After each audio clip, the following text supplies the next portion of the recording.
Welcome back to the Redline Report, powered by HireMaster. I'm Shasta Jones. Today, we're covering the challenges facing the trucking industry, port volumes, and an upcoming event you don't want to miss. Let's roll!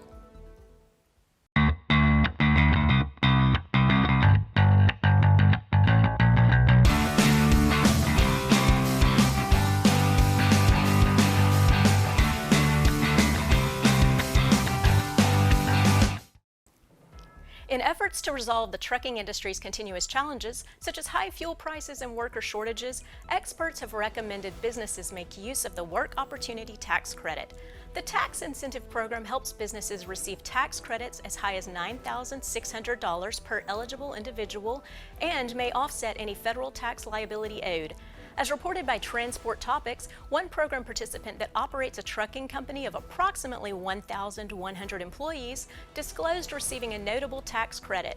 In addition to the financial benefits, the tax credit helped increase diversity in the workplace, perpetuate corporate goodwill, and enhance community support.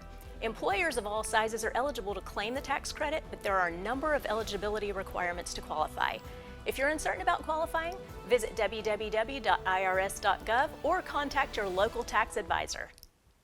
And as companies continue to redirect freight to different parts of the country, many ports, like the Port of Houston, are seeing a significant increase in container volume as a result.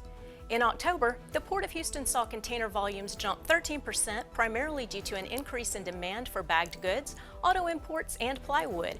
The increase added to the already inflated container volumes for the year, which is up 18% year-to-date.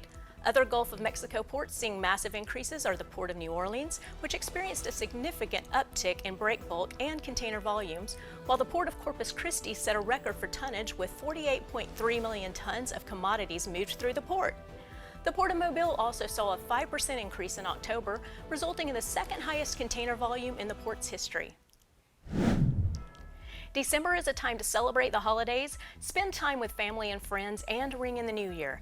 It's also a time to remember those who served our country and have passed away through the annual Wreaths Across America event, which sees over 2.5 million wreaths delivered to over 3,700 cemeteries across the country.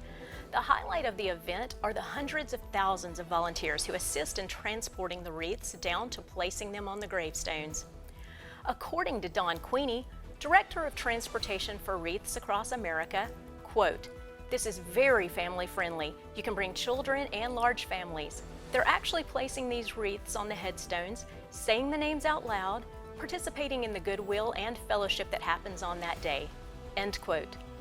This year's event will take place on December 17th, and HireMaster will be participating once again in honoring our fallen soldiers by sponsoring and attending the ceremonies at Long Island National Cemetery in New York. As technology quickly advances in the trucking industry, more and more businesses are attempting to increase profitability and productivity with short turnaround times. PepsiCo Incorporated, for instance, has announced its goal to reduce Scope 1 and 2 emissions by at least 75% over a 2015 baseline by the year 2030. The American corporation is tracking its progress and has confirmed 25% of their goal was achieved in 2021. According to industry experts, the toughest carbon emissions to reduce originate from truck fleets. Because the cost of purchasing an electric truck is still high, experts have recommended that the fastest ways to reduce carbon emissions are to decrease the number of deadhead miles, improve truck aerodynamics by reducing potential drag, and incentivizing and educating drivers. This week's HireMaster Tip of the Week comes from tomorrow's National Pearl Harbor Remembrance Day. It's always a great habit to thank service members when they are in your presence, but this week, we encourage you to send a special thanks to a current service member or to a veteran in your community. Send a care basket with a handwritten note signed by your team, or invite them to a meal in their honor. So many have given so much to protect and preserve the freedoms we enjoy, so take a moment this week to once again say thank you. And that's all for this week's Redline Report.